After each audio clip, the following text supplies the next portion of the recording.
ചണ്ടിക്കോയിൻ്റെ parts. അപ്പോൾ നമുക്കിതുകൊണ്ട് roast ഉണ്ടാക്കാം, നല്ല നെയ്ച്ചോറും ഉണ്ടാക്കാം. ആദ്യം ഇത് വേവിച്ചെടുക്കും കേട്ടോ കുക്കറിൽ. എന്നുവെച്ചാൽ ചണ്ടിക്കോയി അല്ല, അപ്പോൾ കുറേ ടൈം പിടിക്കും.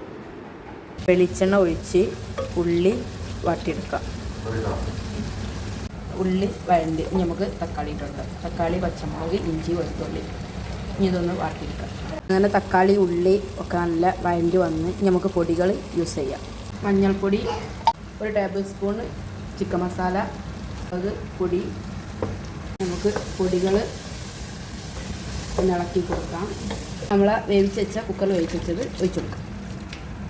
കറി റെഡിയായി. കറിവേപ്പിൻ്റെ ഇല ഇട്ട് കൊടുക്കാം. ചോറും പാർട്സ് കറിയും കഴിച്ചു കൊടുക്കാം.